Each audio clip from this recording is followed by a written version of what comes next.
Bismillahirrahmanirrahim. Assalamualaikum warahmatullahi wabarakatuh. Perkenalkan, nama saya Rafli Rahmadan dari Universitas Primagraha, Prodi Sistem Informasi kelas FT1. Video ini saya buat untuk memenuhi nilai PTS mata kuliah Bahasa Indonesia, membuat narasi dari buku yang dibaca di Perpustakaan Daerah Serang, Provinsi Banten. Dan buku yang saya baca judulnya adalah Bahasa Indonesia, Bentuk dan Makna. Nah, di sini saya akan sedikit menjelaskan materi yang ada di buku tersebut dan yang saya jelaskan yaitu ada di bab 6 tentang bahasa Indonesia yang baik dan benar, bahasa Indonesia baku dan tak baku, dan tata krama. Bahasa Indonesia yang baik dan benar adalah bahasa Indonesia yang digunakan dengan baik dan benar. Baik berarti sesuai dengan situasi lingkungan tempat berlangsungnya peristiwa pemakaian bahasa, di mana dan dengan siapa seseorang berbahasa. Dan benar artinya sesuai dengan kaidah-kaidah yang berlaku. Bahasa yang digunakan di pasar dalam percakapan antara orang-orang yang berbelanja dengan para pedagang atau dalam pergaulan di antara orang-orang yang berteman akrab, misalnya berbeda dari bahasa yang digunakan di ruang belajar dalam komunikasi antara siswa, mahasiswa dengan guru atau dosen, atau di ruang seminar dalam diskusi antara para penyaji makalah dengan para peserta seminar. Berbeda pula dari bahasa yang digunakan dalam pidato, ceramah, khotbah di depan khalayak ramai atau di lingkungan orang-orang terpelajar, terhormat, atau patut dihormati. Selanjutnya ada bahasa baku dan tak baku. Bahasa baku adalah bahasa yang digunakan dalam situasi resmi di mana pembicara atau penulis dituntut untuk bersikap sopan atau hormat terhadap mitra pembaca, pendengar atau pembaca, seperti dalam ceramah, pidato, seminar, atau diskusi, dan yang lain-lain. Demikian pula dalam percakapan di kalangan orang-orang terpelajar, percakapan dengan orang-orang terhormat atau patut dihormati seperti orang tua, orang yang lebih tua, orang asing, tidak dikenal atau baru bertemu, atasan atau pemimpin, dan sebagainya. Dalam bentuk tulisan, bahasa baku digunakan terutama dalam buku-buku pelajaran atau buku teks di berbagai lembaga pendidikan.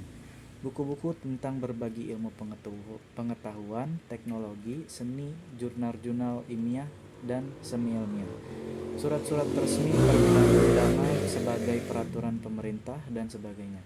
Adapun bahasa tak baku adalah bahasa yang digunakan dalam komunikasi tidak resmi, umumnya dalam percakapan di antara sesama teman yang hubungan di antaranya sangat dekat, di mana komunikasi berlangsung santai, akrab, tanpa terikat oleh tata krama berbahasa. Dengan demikian, berdasarkan konsep atau pengertian bahasa baku dan bahasa tak baku. Selanjutnya, pengertian tata krama. Tata krama adalah sebuah ungkapan yang terdiri atas kata tata yang berarti adat, aturan, norma, dan krama yang berasal dari bahasa Jawa dalam kurung kromo berarti bahasa yang taklum, sangat hormat. Dengan demikian, tata krama adalah norma, aturan, atau adat kebiasaan yang dianut di kalangan masyarakat beradab mengenai tata cara hormat menghormati, yaitu yang lazim disebut sopan santun.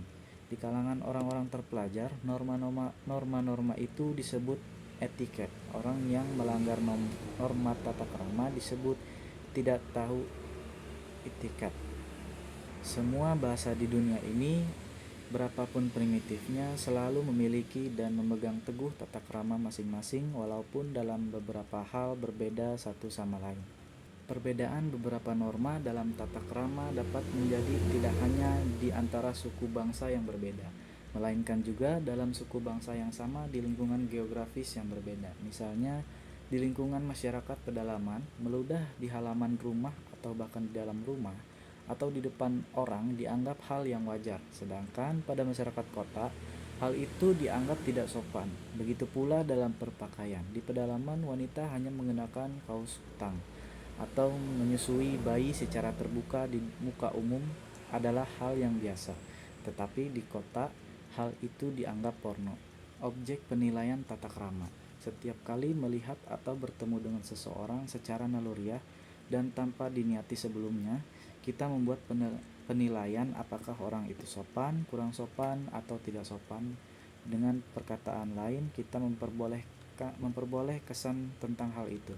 Penilaian tentang kadar tata krama seseorang itu pada garis besarnya timbul dari 3 hal. Pertama, sikap, perilaku, dan penampilan. Kedua, pakaian yang dikenakan. Dan ketiga, bahasa yang digunakan orang itu di lingkungan tempatnya bergaul. Adapun pengertian lingkungan dalam hal ini meliputi tempat di mana seseorang berada atau bergaul, misal di rumah, di luar rumah, atau di mana. Lalu ada tata krama dalam lingkungan keluarga. Kita manusia diciptakan oleh Tuhan melalui kedua orang tua kita, yaitu ayah dan ibu. Oleh karena itu, jika kita merasa senang dan bahagia dalam mengarungi hidup di dunia ini, maka di samping bersyukur kepada Tuhan yang telah menciptakan kita, kita pun berkewajiban untuk berterima kasih kepada orang tua kita yang telah menyebabkan kita lahir di muka bumi ini.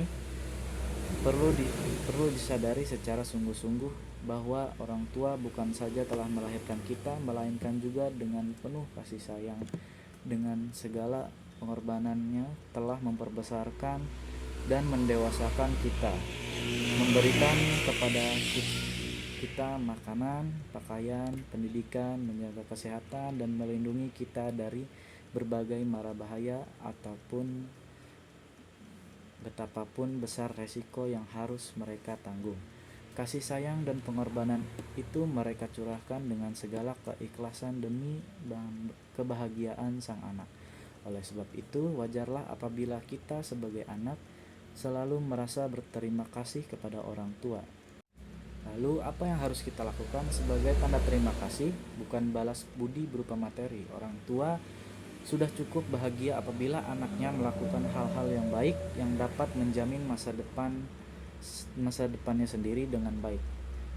Yang pertama ada mentaati segala nasihat orang tua dan tidak membantahnya tanpa alasan yang masuk akal. Setiap keberatan atas nasihat, saran, atau keinginan orang tua hendaknya dikemukakan dengan baik-baik.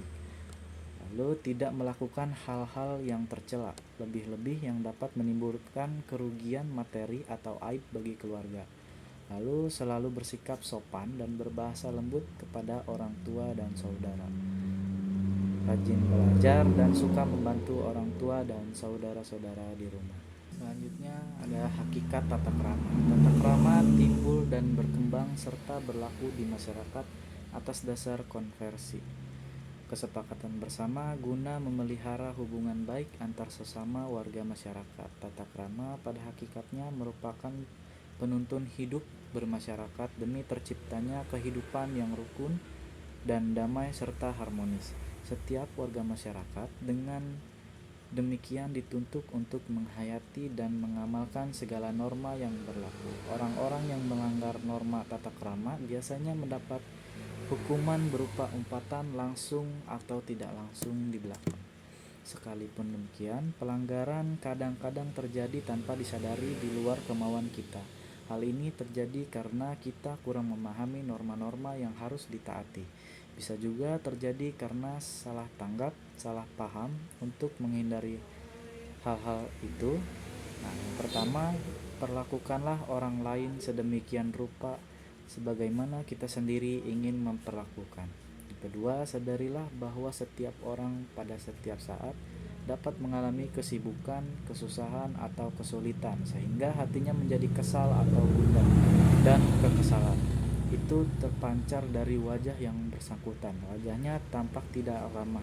Oleh karena itu, janganlah cepat-cepat berprasangka buruk, mengira bahwa ketidakkeramahan itu ditunjukkan kepada kita. Dengan demikian, kita tidak perlu serta-merta merasa tersinggung apalagi marah. Lalu ketiga, ketahuilah bahwa ada orang-orang tertentu yang memiliki ciri-ciri lahir atau batin yang berbeda dari kebanyakan orang. Misalnya ada orang yang secara alami berwajah tidak ramah, mahal senyum, pemurung, pendiam, dan sebagainya. Oleh karena itu, tidak adil jika berprasangka buruk terhadap mereka. Yang keempat, tanamkanlah keyakinan pada diri sendiri bahwa setiap orang pada dasarnya baik. Yang kelima, jadilah insan pemaaf. Maafkanlah kesalahan orang lain, lebih-lebih jika orang itu sendiri meminta maaf. Yang Keenam, jika kita merasa kecewa pada seseorang atau pada diri sendiri, sembunyikanlah perasaan itu dari orang lain agar mereka tidak menjadi kecewa atau tersinggung. Ketujuh, janganlah mengundang orang lain, siapapun dia, apalagi teman seprofesi, hanya dari sisi negatifnya. Ingat-ingatlah segi positifnya, pasti ada. Mungkin juga banyak. Oleh karena itu, jika orang sesekali berbuat salah, janganlah menghukumnya terlalu kejam. Jangan-jangan kita sendiri yang rugi kemudian. Kedelapan, yakinkan diri sendiri bahwa tidak ada orang siapapun yang rela dimarahi secara berlebihan. Tidak jarang terjadi tindakan balas dendam yang sangat fatal hanya karena merasa diperlakukan keterlaluan. Dengan berbekal sikap-sikap perasaan seperti tersebut di atas, wajah kita akan selalu tampak cerah, ramah, dan orang pun akan ramah pula kepada kita. Maka hubungan baik pun dengan orang lain tetap terjaga dan tetap harmonis. Nah teman-teman, jadi mungkin cukup sekian dari saya. Kurang dan lebihnya mohon maaf. Wabillahi taufiq wal hidayah. Wassalamualaikum warahmatullahi wabarakatuh.